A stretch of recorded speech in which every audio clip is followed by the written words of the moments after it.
is is disturbing. It's like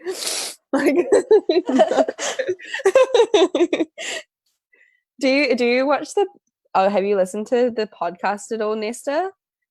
Um, yeah, I listened to the first one about the girl with the food channel. Oh yeah. Okay, well then Yeah. you skipped you haven't seen any of the episodes where Justin has a cold and they're like film it 3 episodes at the same time. So he has like a cold for 3 episodes. It's so frustrating, especially when but especially when you know what Justin is actually supposed to sound like. It's so like frustrating to listen to your nose block. Oh, okay, we're live now. Can you see it, Nesta? um,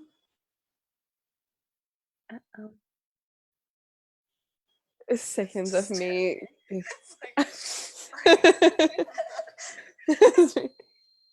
No, no, I guess. Okay.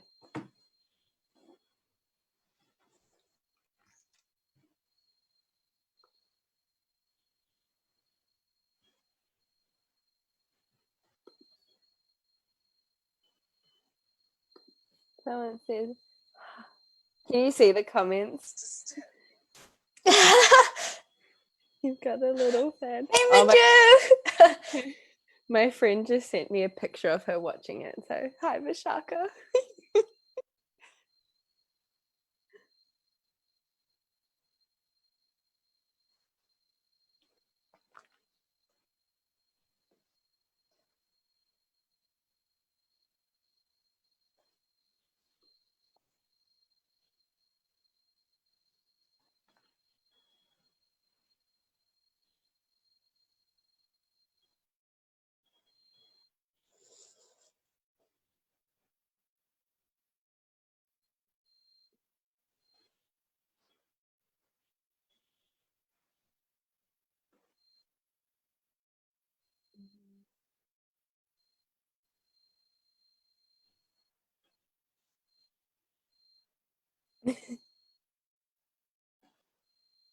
I can hear you. Hi. Hello.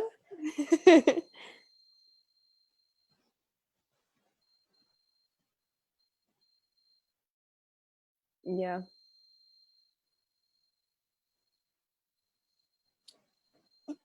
Do they not have their sound turned on their phone, maybe?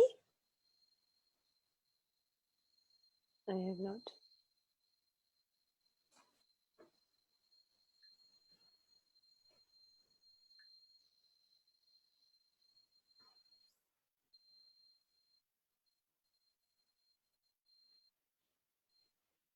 Oh, can't hear you, Justin. Maybe.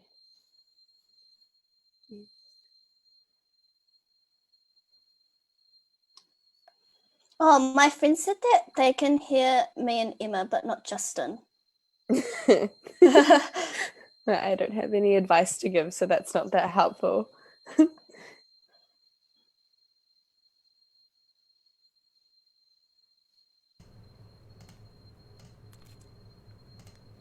Okay, can we hear me now? It'll take a while for it to update, but hopefully. Okay, let me know if you can hear me. I think now you should be able to, hopefully. I think they can hear you now. Okay, great, cool, It good. says All right, yep. so let me do that intro again. So we're talking about note taking, and we're talking about why it's better to write less notes, why writing lots of notes is not good for you. It reduces not only your efficiency, but also your quality of learning, and why most people will write lots and lots and lots of notes, and that is incredibly detrimental to the learning process. And how and why we should write, as the title says, 10 times less notes. No matter what you're studying, really. This is if you're in high school doing high school subjects, if you're in pre-med doing biology, science, if you're studying law, accounting, economics, finance, whatever you're studying, even if you're learning a skill, if you think you want to write notes, you should be writing a lot less. And these are the reasons why. So The reason that we write notes in the first place is so that we can learn something, right? That's the basic principle. But actually, we are so used to writing notes that we are no longer writing notes in order to learn. We end up writing notes in order to study. But studying doesn't always equal learning. And so if you're highlighting a page and you're highlighting, and then the question is like, why are you bothering to highlight? Well, because it's just what you always do, or helps you like go back to it at a later time. And it's like, okay, so why are you doing something to help you go back to it at a later time instead of just doing something that's going to help you learn it to begin with, right? So what we want to do is take the direct, shortest line to meaningful learning as quickly as possible. Because if you know it in your head, you don't need to even write the notes. The purpose is to know it, not to write the notes. And so the danger is that when you write lots and lots of notes, you have this illusion of learning. You think you're learning when actually you haven't learned anything, which is why most people, when they finish writing their notes, they probably only know 10 to 20% of the stuff that they wrote. So it's like, okay, congratulations, you spent like 4 hours writing these notes, and 3.5 of those hours were completely useless in the learning process. All the learning is going to happen later. Now, some people will say, well, the act of reading and writing it actually helps me learn. No, the act of reading and writing doesn't help you learn. We know that because if you just turn your brain off and copy paste something, like if you're just copying out a line again and again, you can do that without thinking at all. It's just a motor movement. All you have to do is read it, recognize, and then send it straight out again. It doesn't actually have to go through any part of your brain that is processing it in a meaningful way. So the learning happens when you actually think about it and when it goes to other areas of the brain. So think about that. When you're reading and writing, the learning you do feel that occurs is actually occurring by accident. It only occurs because that thought happens to escape the pathway that you've set for it and go out somewhere and associate with other areas, maybe cross hemispheres, and it's processed in a secondary way, and then it is expressed back out in the writing. So all I'm saying is spend less time making it going from reading to writing, and spend more time going from reading to thinking and connecting and processing, and then stay there, do that for longer, and then once you've understood it, then write it. And what you'll end up writing naturally will be much less than what you needed to write at the beginning. Right? Mm-hmm. So I'm just saying learn first and then write, rather than read, write, accidentally learn, and then go over it again, dozens of times in order to just smash it into your brain through repetition. Right? Mm-hmm. So we're pretty clear on that. And by the way, for anyone that's watching, obviously, as usual, if you have questions, leave them in the comments, leave them quickly, because there's a minute delay between when you leave the comment versus when I see it. Between me saying something and the comment actually coming up. So that's the basic theory. From you guys' perspectives, what are the sort of challenges or issues that you feel with trying to apply that in real life? For me personally, I don't know if it's the same for Nesta. I think it's that I know deep down that writing notes is probably not the most efficient way, but in the first place, it has always worked for me. So it's kind of more challenging to trick myself or like to get myself to do it another way. Plus, it's more so, I think, a confidence problem, because I feel like if I haven't put hours of work in, or if I don't have something right in front of me to refer to, that like I haven't really done anything, or that I'm not going to be able to learn or remember it or even recall it. I'm not sure what it is for Nesta, but that's kind of what it is for me. Yeah, I don't know. I think I've just like in the past just written a lot of notes, and so that's what I feel comfortable with. But I do kind of know that deep down it's not that effective, but it's just what I feel most comfortable with. But I know that learning should sometimes make you feel uncomfortable, otherwise you're not learning. Mm-hmm. Yeah, and actually it's more than just that. It's actually learning should pretty much always make you feel pretty uncomfortable. That discomfort is actually the learning. So if you're learning something and it feels really comfortable, then you're probably not actually using your brain in a very active way. It's actually that, that confusion and that chaos that comes with having something that you don't understand and trying to frantically figure it out. That is actually vital. Like, you should be seeking that at every opportunity. So you guys are kind of talking about the same thing. I've always done it.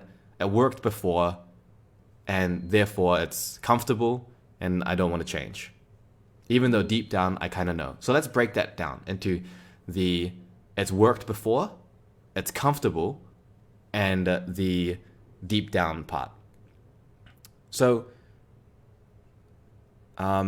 it's worked before.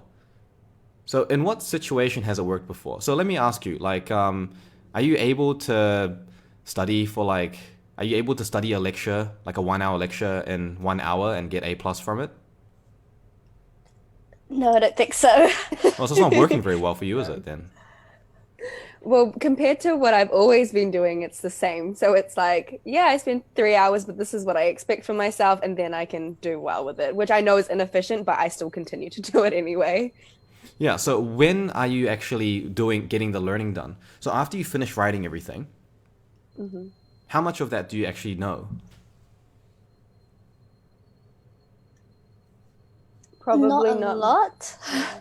I So- think even when I describe it to friends, I always say, like, just because I've written notes doesn't mean I know it. Like, I say that regularly. So I kind of know that writing notes. Yeah, I doesn't feel like writing notes is like you're making something to study off, if that makes sense. When the Yeah, content is it's- actually in front of you. Yeah, you're anyway. not learning it. You're just like making something so it's easier for future you to study. Yeah, which like a doesn't review. really Yeah. make a lot of sense because you're creating a system that you know is wasting time.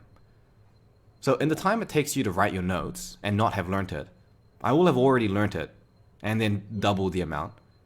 And then so later when you go to learn it, I will still know it and you will now be learning it. So it's just, there's no difference. It's like, would you rather learn it now? Would you rather learn it later? Except waste a lot of time now.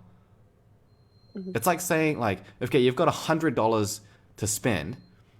Would you rather spend $100 and then get $200 back? Or would you rather spend $100 and then get nothing back and then spend another $100 and then get $100 back? It's like, one of them just doesn't make any sense to do, and the other one is like a no-brainer decision. So, if you're writing and you're like, imagine that you are, like, imagine any other skill, right? Think of your hobby and imagine a particular technique within that hobby. Okay? And let's say that you can pull it off 10 to 20% of the time. Would you say that that's working well for you? Probably a beginner Probably could fluke not. it 10 to 20% of the time. Yeah. So if you're reading and writing notes, and by the end of that writing process, you've only learned 10 to 20% of it. And honestly, for some people, 20% is a stretch. And that's what you end up with at the very end. That's not called working. That means that your standards have dropped so low that you just don't even realize that it's not working. It's like communism. Like, you have so little that you think you've got everything, but you just don't know that you could have a lot more. So think about this. Yeah. Imagine that you have a lecture, and that lecture is 1 hour. Okay, you spend 10 minutes before the lecture, and then after the lecture, as soon as the lecture ends, you have a 50% understanding of the topic. Okay, and then you spend an additional hour studying the lecture, and by then, if you sat a test, you'd get an A to A+. Okay. I don't think that's ever happened to me, but Yeah. I'd love for that to happen. Yeah, but the thing is that it's never going to happen with the current sort of way that you're doing things, and the reason is because of the second point, which is it's comfortable. So number one, you think it works, but it doesn't work. What you think is that it's not different to before. The difference is that it never worked. It might have worked back in high school when it's so easy that you can just do whatever the hell you want. You can just not study at all, and that will still work for you. But it doesn't work when things are actually legitimately challenging. So it doesn't work or it works by shoveling a lot of time into it, and then you get this crappy little smidgen of a result out, but it's comfortable. Comfort means it's automatic. Comfort means it's something that you're very used to. So you're probably not going to be able to get any more efficient using that system. No matter how hard you try, your current system, without changing it in a big way, is probably, you already reached the limit of that current way of studying. So that kind of, yeah, I'd love for that to happen. That will be just a dream if you don't actually make the changes necessary to do it. So there's no possible option. So you either make the decision of, I'd rather be more efficient at studying, or I'd rather just be comfortable. Yeah, I think that's also another part of the issue, which is just like, it seems like it's going to take, like, I know that my current note taking takes a lot of time, but it also seems like learning a new way to study is going to take a lot of time as well. And at the end of it, I'm not going to know if it's worked or not. So I'm just like, why don't I just stick with this? Even though that's a very short-sighted way of thinking. It is a very short-sighted way, but think about it this way. It's like, you could spend time to learn something now and struggle, and then eventually get good at it, and then succeed. Or you could spend time struggling now and then never get any result, and then just forever struggle until your standards get so low that you just don't care anymore, and then you give up.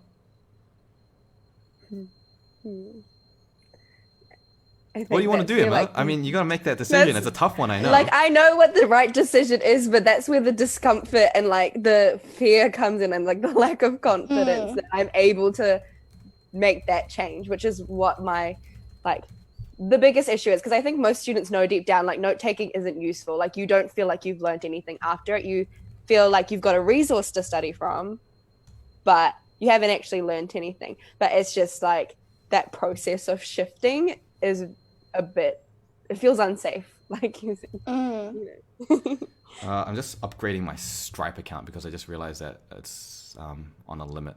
So give me 1 second for me to just do that real quick.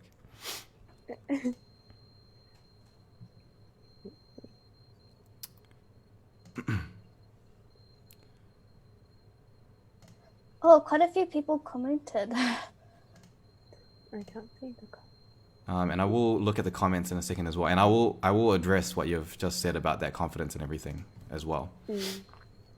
Hey, Katie.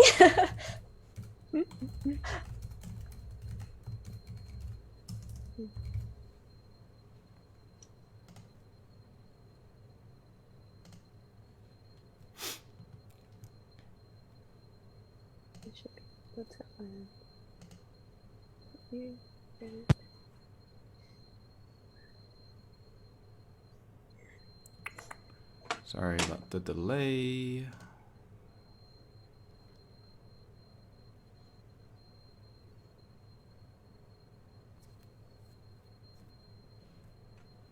Okay, great. So, the stream will have just shut down, but don't worry about that. It's going to come back real soon.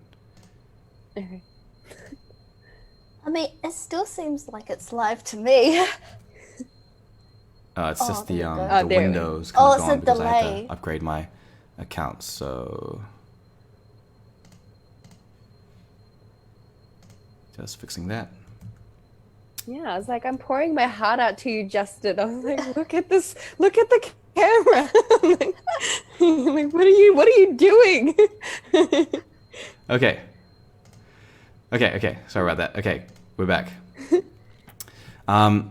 So you're talking about confidence and not having the confidence to do it. So are we on the sort of same page that we do need to change it, and it's worth changing, and that even if it's difficult, it's it is something that actually will be worthwhile to change? Yeah, but it's like the intention gap. Right. Actually changing. So And then, like, how should we change, I guess? yeah. So And actually, if there's small, safe steps.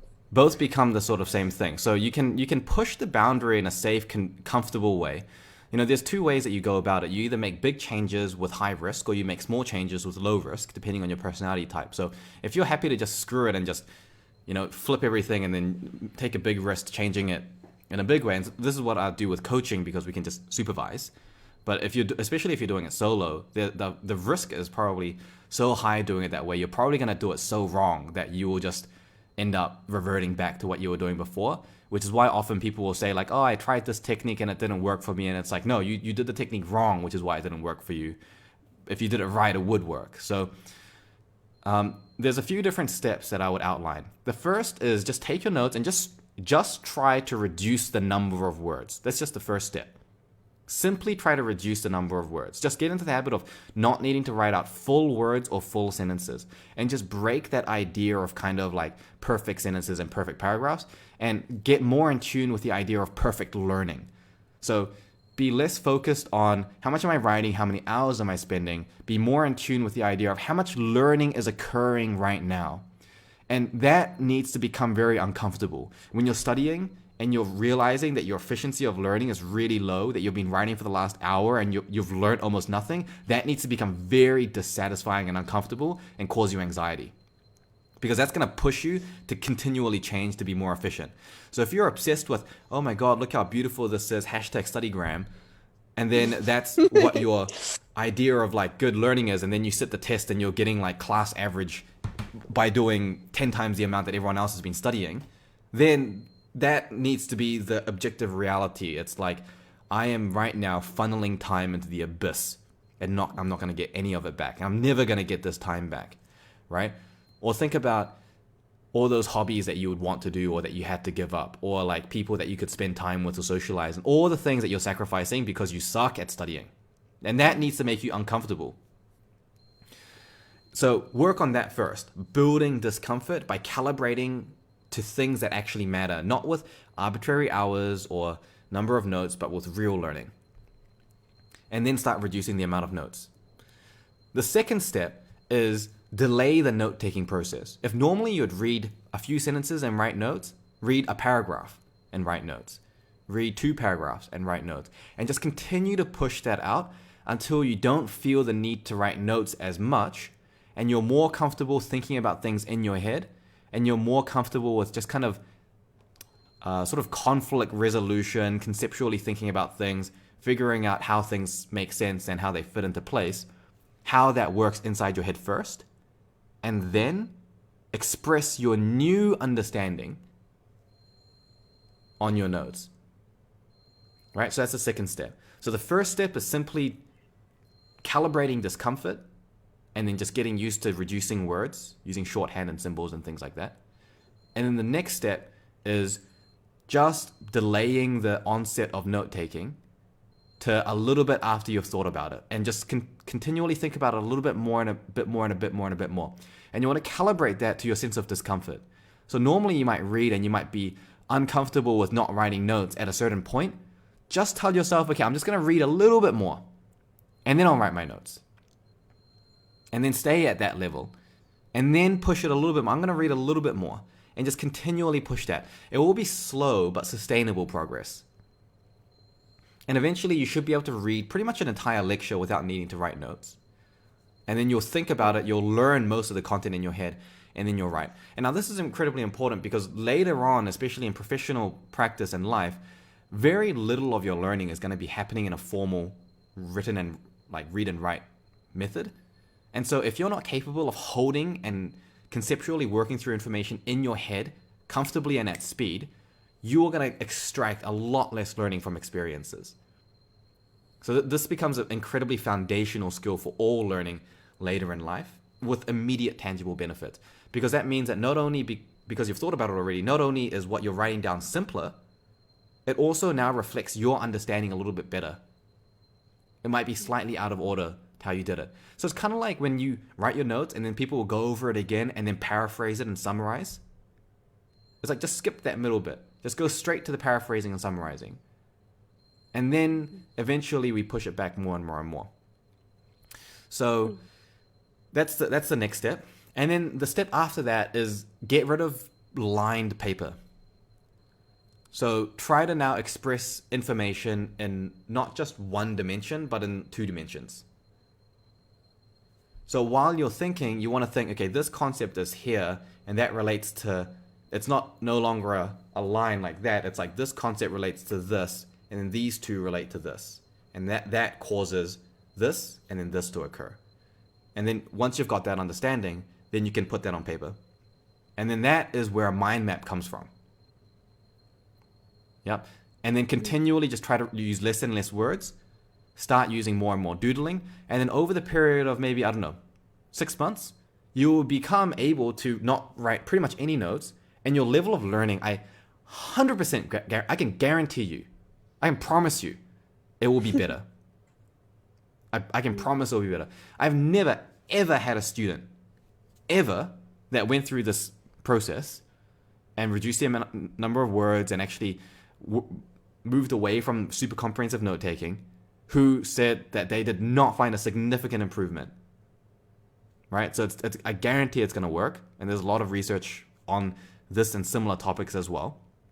So that's kind of the process. So just to reiterate, so calibrating discomfort and reducing words, and then keeping it in your head for longer and longer and longer, and then removing that one dimensionality and expressing it in 2 dimensions. Mm-hmm. Seem doable? It seems doable, but I also which I also know is silly, but I think one of the big reasons I rely on notes so much, and the reason I get so scared with seeing a page that has barely anything on it, is because I think that I'm going to forget a lot of things, which is why I know understanding is so important. But I mean, is there any advice that you can give in terms of just building actual confidence in your learning? Yeah. So those are good points and very common as well. So I have 3 things to say about that. The first is that when you calibrate the discomfort, that idea of not having anything on your page doesn't become uncomfortable for you anymore, because you're calibrating it based on what you know. It's kind of like, take your strong hobby, and anyone listening at the moment as well, just think about a hobby and imagine a hobby that you know really well. And imagine someone's about to teach you a new technique or improve your technique.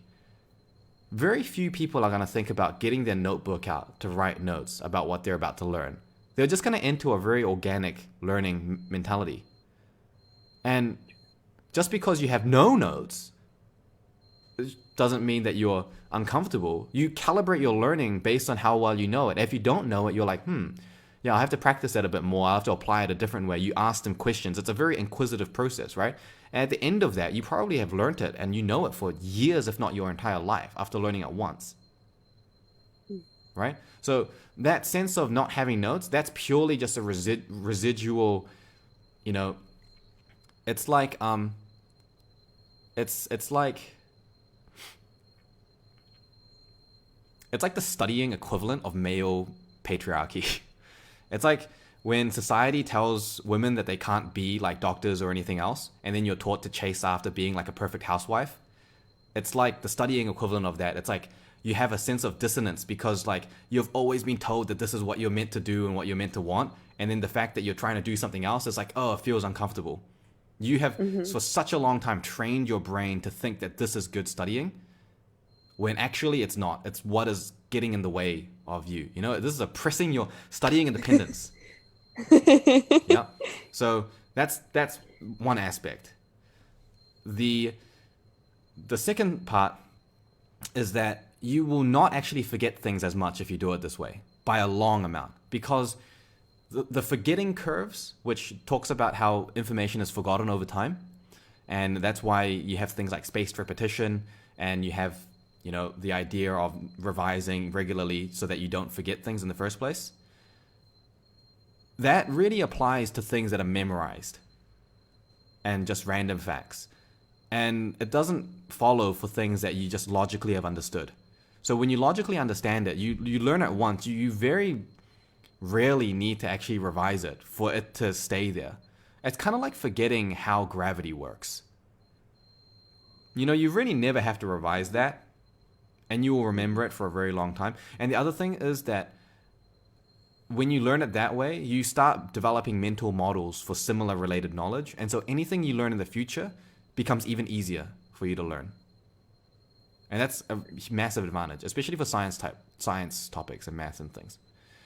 And the third thing is that it's better to have just learned it really well and then never forget it by having timed revision that challenges you and make sure that you have retained that, than to continually relearn it, because you will end up spending time studying anyway. Like, if you were to create a system where you study it once and then never look at it again, like that's going to have flaws in it no matter what. But in reality, you're going to be spending time studying pretty much constantly. Like, there's going to be time spent on it. So it's just a matter of swapping out the time from learning it shittily and then relearning it again and again and again to learning it properly and then just keeping on top of it again and again and again. So there's really no difference there. It's just making it much more efficient. And the amount of time you have to spend on revising it becomes much less because you never forgot it in the first place. You know, it only takes 1 to 2 minutes to challenge yourself on the topic that you know really well and realize you still know it, compared to 2 hours on studying something that you already spent 2 hours studying before that you've forgotten completely now. Yeah. Okay. Any other barriers in your mind? I'll read through some of the comments actually. While you think of some. So there's a few things. Does what you've written, so Natasha says, does what you've written then become a trigger cue to what you've learned? Yes, actually, that is what it should be. So that is beneficial to have notes that are more minimalistic, because even if you look at something and you stare at it and you're like, oh my God, I can't even remember what this was talking about anymore.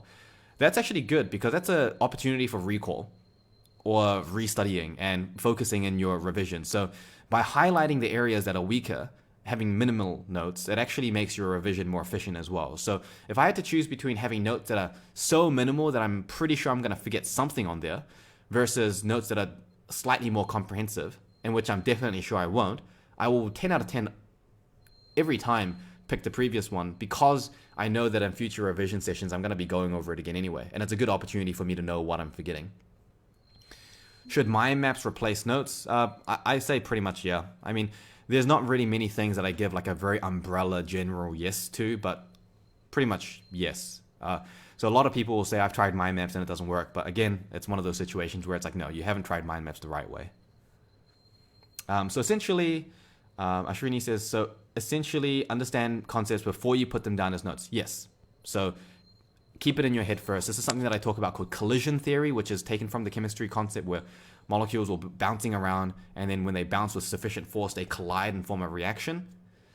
That's the same thing. You want ideas and thoughts to be bouncing in your head enough and crossing between hemispheres and between different areas of your brain, being expressed in different ways, so that you form a meaningful collision and find ways that the concepts interact to form the reaction, and the reaction is known understanding that you can use and apply.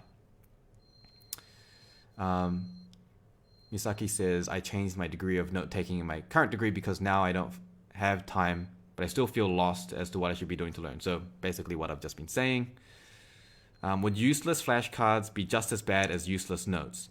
Spending hours to create flashcards that you run out of time to use. So good question is, the flashcards shouldn't really be useless to begin with, if you're making them right and doing them right. So useless flashcards are only useless if you don't use them. So it's kind of like it's not the flashcards that are useless, it's the implementation of them. When you do it this way, you have stuff that you learn very logically, and then you have a small percentage of things that you can't learn logically. Those rote learning things that you just need to memorize, that you can't put on a mind map, that falls into flashcard territory, and then you need to do those when they're due. The problem is that most people put everything onto flashcards, and that's not sustainable, because then you have thousands of flashcards and you never have time to do them. Whereas if you do it this way, you only end up having 10 to 15 flashcards per lecture, for example, because you realize that there is very few things that you need to actually learn. At a high school level, I almost think flashcards are not necessary because there is so little information that you need to learn. So, by the way, that standard I was talking about before, that it worked for you in the past, well, probably half of my students that I've been coaching for a number of months, they can finish their entire year 13 high school curriculum in a matter of 2 or 3 weeks of self-study. And they'll probably get all excellence at the end of that. And most students that I work with can reach that level where they can study an entire year 13 curriculum in 3 weeks or so. So normally I usually give them about 1 or 2 days per topic to study. So that's kind of where it's very possible. Like, it's very doable to reach that level. I really think most people are able to reach that academic ability. The thing is that the current academic system is kind of created for people that don't know how to study. And so the standard is set really low. Like, the bar is hella low for academic standards. So if you just know how to study better than 99% of people, which takes 4% better technique, you instantaneously pretty much surpass all academic challenge, in the formal curriculum. Joanna asks how to know which points are important to write in the notes. So good question again. So there's 4 different layers that I separated into. And this is a topic that I'm going to be going over in a lot more detail in the course. But the first layer is logical understanding. The second is concepts that are associated with that logical understanding. And then the second part are important details that are specific but anchor in those concepts so you learn it better. And then the final layer is just specific details that aren't really very important. So you divide it in that way. So you focus on the logic first. You identify which concepts are associated with this logic. You rearrange it that way. You focus in on understanding those concepts. You anchor them in with important details and specifics. And then you just sprinkle the remaining specific details on top, chuck them in flashcards, and memorize that. Any questions that you guys had? Not me. Just like a problem that I sometimes have, which is you said to just read and then after reading, like write it down, is when I read, I like don't really read. I don't know, like passively read. That's actually the term. Or like I can't concentrate. Yeah, I don't know. That's actually the term. It's called passive reading, what you're doing. So there's 2 different types of reading. There's passive reading and there's active reading. Passive reading is just as useless as passive note-taking. So when you're reading, you always want to be active reading. Always, always, always want to be active reading. So before you even read a paragraph, in your head think, why am I reading this and what am I trying to get out of it? So there is a question that's being answered. So it has meaning. So think about this. Just think about how weird it is that you're putting yourself artificially in a position where you are just consuming information that you feel no relevance to for no real reason other than to sit a test. Compared to how our brain is evolved to actually work, which is a very intuitive problem-solving machine.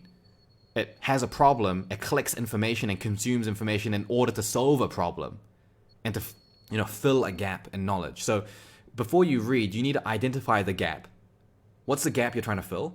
And then look for information to fill it. Once it's filled, don't go on to continue passively reading. Think, okay, where now? What's my next gap? Where am I going with this? What do I want to know from the information? And then, again, you start reading. And sometimes that means that you're reading out of order, but actually that's better.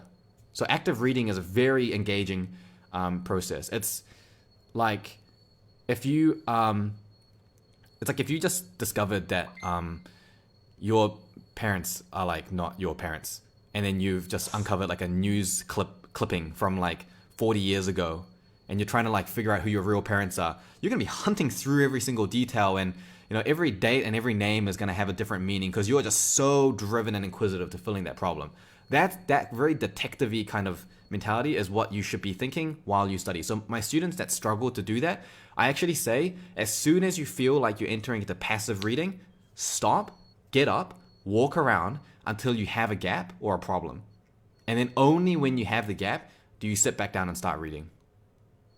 Because otherwise it trains your brain to be okay with passive reading, and that's not a good conditioning situation that you want to be in.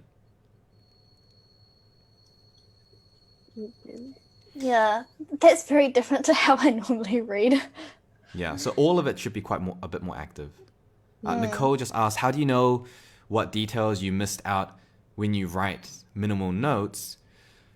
You know what details you missed out because it doesn't make sense in your head first. So if it makes sense in your head first, you put it down. And if that makes sense and it's all good, and you question it and you challenge it and you're still being very curious, then and all of that seems to be pretty well represented, then that's fine, you've got it.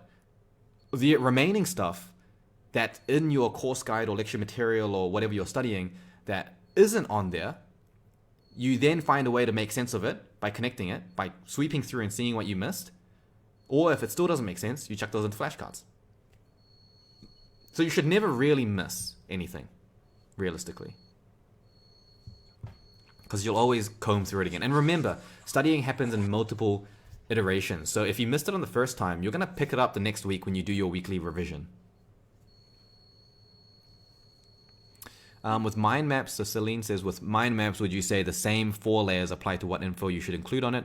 How would you structure a good mind map? So I've got a YouTube video about mind maps, and it's a bit of a long topic, so I'm not going to go into that in a lot of depth at the moment, but I would just say make sure to represent the mental understanding, not relying on the notes. So you're not writing the notes for the sake of the notes. You're just representing how it looks like in your head first. If your mind map is messy, it means it's not clean in your head. Have it super clean, very organized, very clear, very simplified in your head. So you're like, I got it, I understand it, and I just want to document my thinking.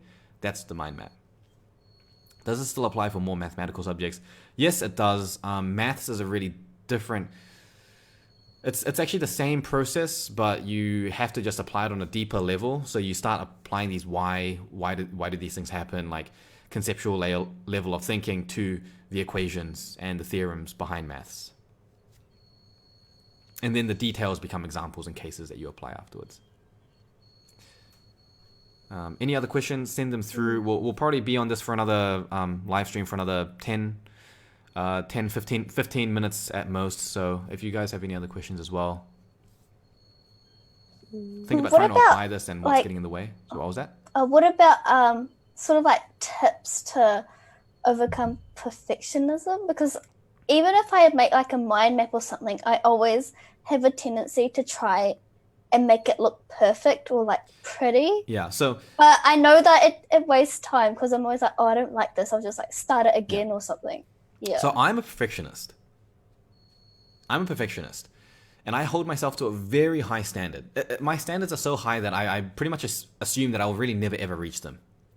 You know, and anyone that really knows me on a personal level will know that there are times where I can get very involved in something to just perfect it. Like when I'm working on a website, like I will spend hours to get it pixel perfect when no one else will notice except for me. And like I legitimately a few days ago spent 3 hours figuring out how to make a corner look rounded instead of square. And no one else would have cared. But where are you directing that perfectionism? So perfectionism is formed from an insecurity. What are you insecure about? I'm insecure about spending 100 hours studying to get 10 hours of knowledge. I'm insecure about the fact that I can't be perfect in other areas of my life that I want to be. I'm insecure about the fact that I don't want to be writing out 40 pages of notes and then get to the time I sit a test and then just not know anything. Or that I'm reading and then I'm using my brain at a 3.5% capacity. That's what I am insecure about. And so my notes are quite neat actually, and they look pretty good because I spend time to like make it pretty, but it's still minimalistic. And it's that when I look at it, I'm just like, this is a perfect representation of my mind. And that satisfies me. And I think there is so little clutter. This is clean. This knowledge does not give me joy. I've been that. And I look at my mind map, and at the end of it, I just think like, this is good learning. Like this was a really good study session. I was very focused. My notes are clean. I was spending my time well. The elements I do have are very clear and easy to understand. My arrows are distinct and clear and dynamic. My points are well aligned. The logical flow is perfect and can't be simplified anymore. So when I look at other people's notes and they're super comprehensive and they're really linear and long, I get so dissatisfied looking at that. It's like if you're a master painter and then you just see someone just throwing paint at a wall and then they're like, every aspect is covered and it's just like dripping and disgusting. And it's just like, slow clap for you. Right? So just direct that perfectionism to something that actually matters. Because you're not perfectionist about everything, right?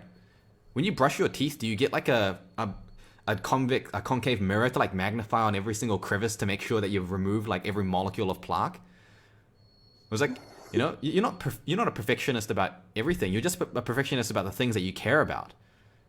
So what I'm saying is care less about I'm studying and care more about I need to learn.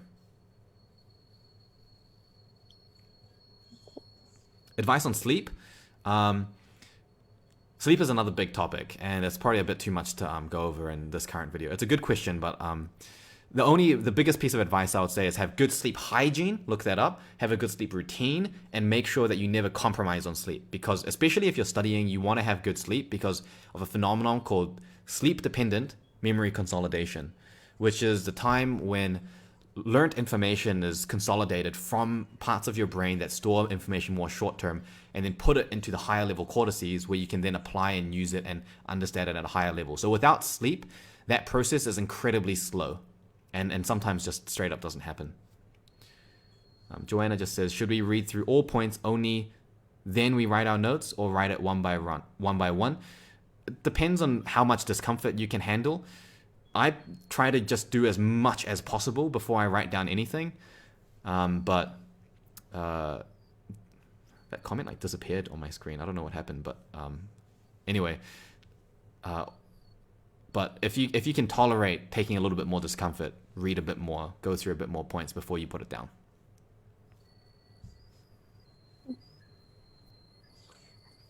Let's say that you were to go to a lecture now, how would you take notes? Like, would you just, I don't know, like annotate the slides No. just have a So blank annotating piece of slides paper? doesn't make any sense because the slides don't reflect your understanding. The slides are not how you know it in your head. The slides aren't how you understand it. When you think of the topic, you don't think of the slides in a 3-slide page. And annotation doesn't reflect how the concepts interact. There's no connection. It hasn't been made sense. You can't simplify it. So annotating slides becomes like one of the most passive ways of studying. So I wouldn't do that at all. I would, before the lecture, prime my knowledge. So I have a basic idea of the overall framework. And then I'll take my basic mind map with a basic skeletal framework into the lecture and test that logic and start adding onto it concepts and important details. And I would try to connect it and simplify it. They speak, I hold on to it, I hold on to it, I hold on to it, I try to connect, I simplify. I'm constantly in my head applying and simplifying and getting it, condensing it. It's the analogy I give is like when you're playing like Bejeweled or like Candy Crush or something and you line everything up and it just gets like, like it just compresses down, or like it becomes like a really shining, like electrified one and you like click that and then it just like deletes the whole column and row. Like that's what I try to do in my head with knowledge. How can I make this piece of information line up with other pieces of information in such a way that it really just becomes one thing rather than four things? And how can I make it so that this one thing is really pretty much just an extension of something I already knew? And that's what I'm constantly doing in my head. And that simplified understanding, at some point I feel like I can't hold on to it anymore. I put it on my mind map. So it's the same process in my head as when I'm reading information. And that makes sense because it's simply two different modes of consuming information. I either consume information through my eyes or I consume information through my eyes and ears. But what goes on in my head is organizing, reorganizing, and constructing that information. So there's not really much difference. And that's why at the end of it, I don't know any of the specific details. I've missed half the important details, but I've got a really good understanding of the logic and the concepts and some of the important details. And so I just need to spend an additional hour mopping up the rest. Mm-hmm. So then in that case though, I don't know if it's like this for you, Nesta, but the reason I actually annotate my notes is because I'm scared I'm going to miss something that the lecturer has said that's not on the slide. So when you do you prime before the lecture? I have started in the last 2 weeks. Yeah. So priming takes away a lot of that because you know what's available on the other resources. Even just recognizing like, oh yeah, they're talking about this, and I know that's in the textbook somewhere. Like that cuts away a lot of that already. If there are specific things that the lecturer says that you think might not be anywhere else on any other resource while you study, then yes, you can write that down. But usually that's very minimal. Like there will be lectures where they might not say anything that fits that criteria. Most people will get a little bit too overboard with that. So, just have a focus on that. So you can write those sorts of things down, but it usually doesn't end up being much at all. Natasha Tai asks, how do learning styles, visual, auditory, kinesthetic, affect our note-taking or reading? It doesn't. Learning styles is a myth. There's no such thing as learning styles. There are lots of studies done on this. Go look it up on why learning styles is a myth. There was a company a long time ago called VARC, which stood for Visual, Auditory, Reading, Write, Kinesthetic, who made royalties off of selling a quiz that tests you on your learning style and gives you a learning style. And that was really popular back in the day. but now they are just a struggling company trying to remain relevant. So that's pretty much just learning pseudoscience. So there's no such thing as really learning styles. The best way to learn is to use all learning styles. So like multimodal learning is the best way to learn all the time, always, for everything, because it uses more of your brain. It just forces it into more different cortices. So everything you learn it in all the different ways. And when you revise it, mix those up. And that's how you can create lots of different variations of revision just by changing those variables around. So if you think, I'm a visual learner, I'm a this learner, you're wrong.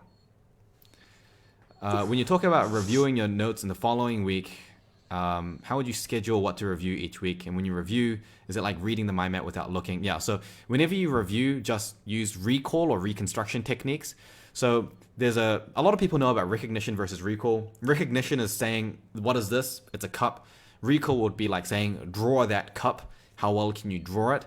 Recall is obviously much harder. Recognition is virtually useless, so it doesn't really have any place in revision.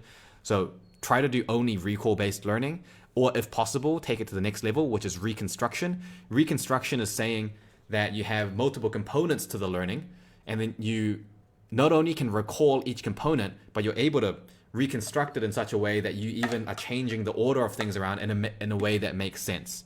So you are actively taking knowledge and applying it in different ways and abstracting on the information different to how you learned it originally. And that's even at an even higher level. So all revision, just try to do it that way. What do you revise each week? You just revise whatever you learned that previous week. So just try to make a schedule where you're revising it on the day, a couple days later, 1 week later, a month later, and then 2 months later.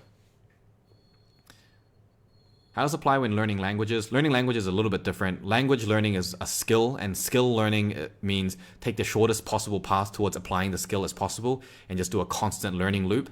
So learn just enough to apply the skill as quickly as possible, apply the skill, and then reflect on what you need to improve on, and then just consistently do that loop. Spend as little time learning as you can and as much time getting to the application as possible.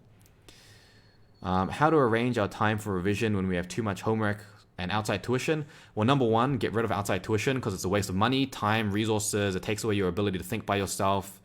And if you or your parents don't like it, you either say screw you yourself or screw you your parents and then cancel it.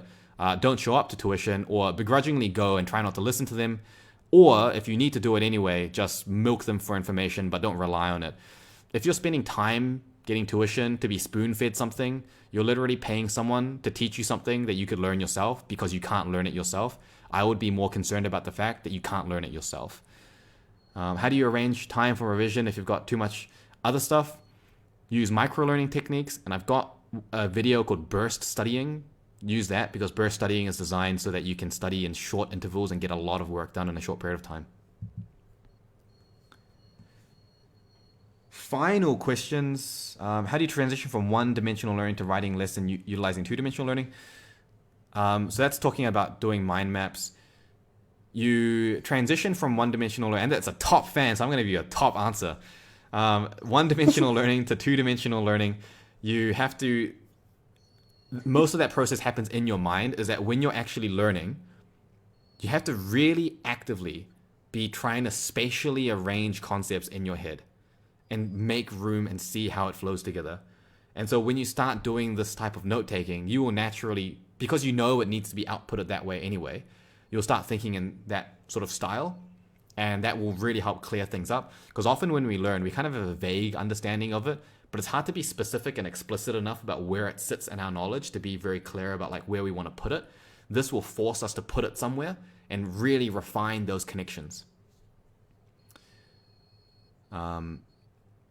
With mind maps, is it good to make a big mind map combining key topics? Yes. Or is it good to make smaller mind maps about it? No. Yeah. So the bigger, the better, especially when you're learning at a lower level. So like when you're learning really easy, basic stuff like high school material, then there's so little concepts in a single class or a single block that once you do it this way, you will realize that this entire class is talking about 1/4 of one concept, and it's like impossible to actually portray that. So you have to do an entire topic all at once, where you have 4 or 5 concepts and 6 or 7 important details. Other questions, you guys? I think it's just doing it now. Yeah. You have the methods to go in between from where you're comfortable to where you want to be, and it's just a matter of actually doing it. Yeah, and it's very doable if you take it in small steps, right? Yeah. It appears that way. Yeah. So just do whatever you feel is going to be sustainable. Like, the steps that I outline when I say reduce the amount of words that you use, it's up to your discretion about how much discomfort you're going to tolerate to make it sustainable. You might only be reducing your words by like 1 word per sentence, and that's still progress. And then you might reduce it by 2 words, so on and so forth. So just, Confucius said, or someone said, if you fall on your face, you're still moving forward. So, just focus on any amount of marginal gain. Give you a little bit of time to think of questions. Any other questions on Facebook, leave them in the comments. This is a last call. Any questions that don't come through in the next minute, you'll have to wait till the next study clinic or comb through all the other videos that we have. Or maybe a question that the audience might like is, how often do you normally do these study clinic things? Yeah, I've actually been asked that a lot. I've actually been asked that every single day. I don't know. It's really infrequent. At the moment, with this whole Facebook page and my channels and Instagram and things, I pretty much just do things whenever I feel like people will tune in. So like if I did a study clinic tomorrow, I just feel like not many people would watch. So I wouldn't do one. And then after a certain amount of time, I feel like, oh yeah, people will probably watch if I do another one. And that's kind of when I do it. I'm probably going to get into doing a study clinic once every fortnight or once a month, and then a DMC once a month, because I also have private study clinics that I do like one-on-one with people, and I do one of those usually like once a week or so. It just depends on the load, because these days I get about 12 or 15 messages a day from people wanting specific study advice, and it feels mean to like leave them hanging for like a month to do another study clinic, which is why I do them this frequently. But yeah, just keep an eye out in the future. And also, the more people that are joining in and the more people that are contributing, the more incentivized I'll be to do more of them. And so that means, everyone should be tagging and inviting all of their friends. Hey, if you got like 500 friends on Facebook and you click invite all friends and there's like 40 something people watching at the moment, that's a lot of potential new followers to really incentivize me. Otherwise, I may never do one of these again. Is that a threat? It's an incentive. I mean, I did share this to my Facebook, and I think quite a few of my friends are watching. I think so, because people are saying hi to Joanna says, and this is probably going to be the final question. Joanna says, which environment is suitable for studying? Again, it's a big topic. The environment doesn't matter so much as the factors in the environment, which you usually can modify and control. So experiment and think about what are the things in your environment that you need in order to maintain focus, and then implement those within your focus zone. And you will notice that there are certain trends, and also that this will change as you get older or more experienced. And you will realize that you can study in some weird situations because you can modify a few of those factors. Like you can study on the bus, you can study in various different places. And another thing is leverage technology in order to enable you to do this. So simple things like, for example, wearing headphones and earphones and playing white noise and things like that. But for example, if you get motion sick like I do on the bus or in the car doing flashcards or whatever, install like a motion sickness app on your phone, which creates an artificial horizon for you to look at, and that gets rid of motion sickness. So there's actually a lot of ways that you can look for. We're in a situation where technology is so advanced in this way that if you just look for something to solve a problem, there might be something there, and they can do that. Vishaka says, any thoughts on studying when tired? Yes, many thoughts about that. Don't. I think especially with the whole... Sorry, because you're just like, everything is all about active learning and stuff, because that is obviously the best way to learn. But like being tired really challenges. Yeah. Like So you wanting to do that. 3 different types of tired. There's the 2 to 5 p.m. tired, where you just like will fall asleep no matter what you're doing. And in that case, you got to realize the alternative to being like, if you're gonna fall asleep, that's 0% productivity. So doing something that's even 1% productive is an improvement. So a lot of people will try to just modify their current studying to be more engaging so that they don't fall asleep. Don't do that. Find the thing that's definitely going to keep you awake and modify that to be more productive. So even if you're only getting if you're not going to fall asleep by going for a jog, go for a jog. And then maybe listen to a podcast or just go through a mental mind map in your head. And even if you only get 1% learning out of that, it was actually better than the alternative, which was nothing. So that's one type of tired. The other type of tired is like, I've been studying for a long ass time type of tired. And in that situation, I recommend watching my video about work rest breaks and how to take effective breaks, because I cover that topic in more depth. And I've got another video coming out either tomorrow or in a couple of days about that specific topic as well, about how to take effective breaks. And I really recommend watching that. If you're a parent and you're always tired, well, actually, a lot of my clients and a lot of people, students that I work with are parents, and actually a lot of them are single parents as well. There's always a way if you use active techniques like micro-learning. And that's another reason why being able to learn in your head without needing to write notes is so effective, because you can do it pretty much anywhere. Like you can be in the shower and be studying more effectively than someone that's in the library. Like fully legitimately. So we're past an hour now. If you've got any other questions, you have to save it up for the next study clinic. Any final questions or anything that you wanted to say? Thank you. Yeah, just thanks, I guess. Oh, well, great. I'm glad you found it useful. Thanks for coming in and joining on this. This will be available as a recording, and I'll also be cutting up snippets of it, of some of the highlighted most important parts, and chucking them on Facebook and Instagram over the next month or so, just for people that missed it. So, yeah. Thanks everyone for tuning in, and see you on the next DMC or clinic. Cool. Thanks, guys. Thank you. Thanks. See ya.